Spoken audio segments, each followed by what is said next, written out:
Hey everybody, welcome back. This is the second video in a series of restoration videos that I'll be doing on my '69 Camaro Z28. And today I'm removing the instrument cluster and the rest of the dash parts as well as the firewall, so we can get the car prepared to remove the front subframe and the rear end. And then we're going to go ahead and detail and paint the bottom of the car, and then put the car in the paint booth and paint it. It's all the body work's ready to go, and it's ready to paint. So as you can see here, I'm removing all the screws and bolts around the instrument cluster. And then on these clusters, you have to lower the steering column so that it gives you room to wedge the cluster out of there. So as you can see here, I'm removing the steering column bolts from below, and then I'll be removing the cluster and all the parts behind. And some of the plugs behind are pretty tight on there, so I use a needle nose pliers sometimes to kind of unplug the items that are difficult to get to. And in my case, the cluster is all broken up. The radio's been cut out, and there are broken tabs and all of that. So I'm going to be replacing the entire cluster. I'll be retaining the speedometer intact, and the clock is gone, so I've got to get that. And anyway, I'll retain as many of the good parts as possible, but generally speaking, I have to replace the entire cluster because, as usual, they're all broken up, and over the years, people just hack them to death. So, and I'll be replacing the wire harness as well. So, to remove the wire harness, as you can see here, as some of you may know, you have to unbolt and unscrew a number of items underneath, including the fuse box, which I'm doing here. And that's one of the very first things you've got to get out of there, and that's held in by 2 bolts. And as you can see here, I'm removing those, and it's really not easy access, but pretty easy to undo everything once the cluster is out of there. So then once the fuse box is out of there, then the rest of the cluster is pretty easy. And I've found that some of the items that are like plugged into the steering column, is just easier to unbolt the connectors than it is to try to unplug a lot of the plugs and so on, because they're pretty much frozen on there from years and years of corrosion and all of that. So as you can see, I'm getting the final disassembly of the wire harness. And there are a couple of spots where you have grounds bolted into the dash frame, and that's what I'm undoing here. And what I do is, once I undo the the screws and the bolts or whatever it is, I usually put that same screw right back into the hole again, so I know what type of screw goes in there and so on.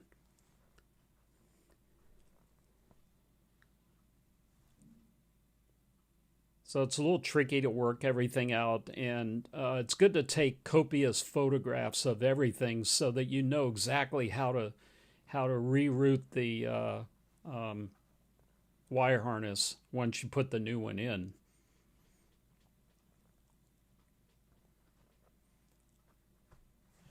And again, a lot of the parts that you have to unbolt for the wire harness are connected to the steering column, which is another reason to kind of drop the steering column down. So once you get the wire harness out of there, or as you can see here, I'm lowering the wire harness even more. And then I'm unbolting the neutral safety switch here. Otherwise, it's really difficult to get that. And then once you get that unplugged, then I have to go ahead and reattach the column because we have to move the car around still to put it on the lift and so on. So the steering column and the front steering box and all of that will be removed later. So then I'm removing the inner ducts that go into the cowl, and that duct goes up underneath that cowl there, and it gets fresh air into the car. And the screws that hold that in are these very kind of difficult flat-headed screws, and they're really in there tight. And it's kind of an odd screw, as you can see. It's a very flat head screw, and they're real easy to strip out the Phillip head on it. So you have to be really careful and make sure you got a screwdriver that fits it perfectly. And then once you get those 3 bolts out of there, you pull the duct out. And as you can see, it's good to pull these ducts out because they are just awfully dirty. And you don't want all that old 50-year-old dirt and dust to be blowing in your face. So you don't realize how dirty these things are until you pull it out. Then the next thing I'm doing here is I'm removing the heater box and the heater core. And in my case, somebody had removed this probably to replace the heater core, and they just loaded it up with silicone, and it is just welded on there. And, you know, that is just so unnecessary to use silicone. I mean, you know, they didn't do that from the factory. They had a simple gasket and a little bit of adhesive to hold it and to seal it. But somebody in this case just loaded it up with silicone, and it's just totally, it's so unnecessary to do that. So I had to very, very carefully pry it off of there without denting or bending my firewall. So eventually I got it, but it took quite a few minutes to get that worked out of there. And just like the ducts, you know, the inside of this blower box is just filled with dirt and dust, and it's just very unhealthy on these old cars. So it's really good to pull that all apart and clean it all out. Even the nicest cars are just full of awful dirt and dust inside. So, and again, you can see all the silicone that somebody just lapped on there. And I'll probably replace the bearing on the fan as well, because a lot of times they make a lot of noise. So, and here I'm removing the passenger side ventilation duct. And again, those flat screws are just really difficult to get to. And it takes quite a bit of work to get those out of there without stripping the head on them.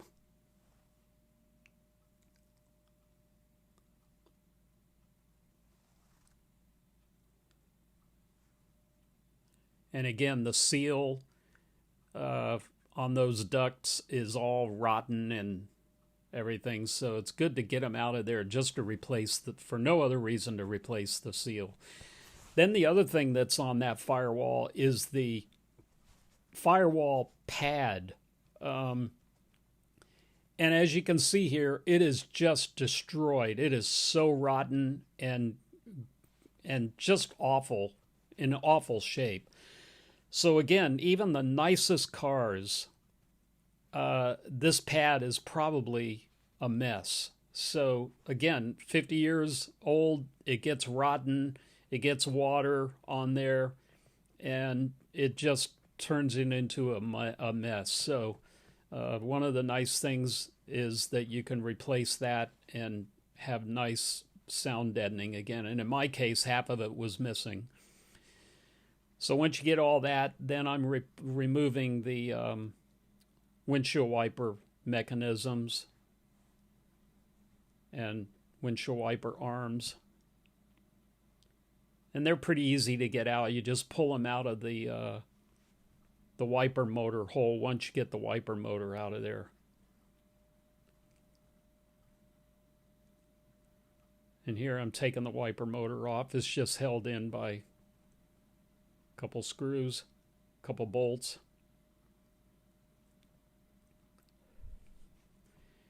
And that comes out very easy once you get the arms disconnected up there.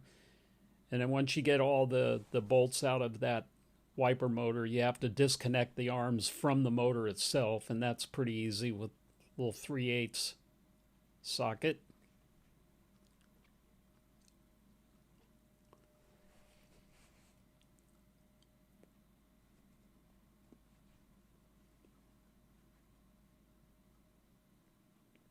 You don't have to take them all the way off. They just loosen them, and then it just comes right apart.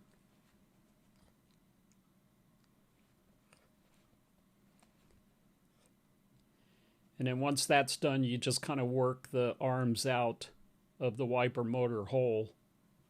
Just kind of have to twist and turn them a few times to work them out of there.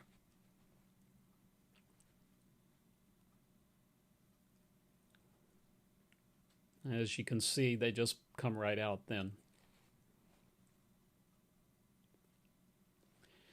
So that's going to be it for this video. The car is ready to put on the lift now and remove the front subframe, which I will have a full video on that. And that should be an interesting job. And I'll be doing that here in the next few days. But as you can see, the whole firewall is apart. All the ductwork is out of there.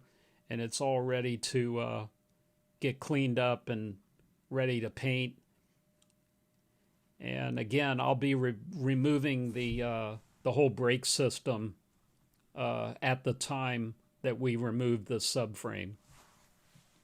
So again, thank you so much for watching, and please remember to subscribe, like, and share.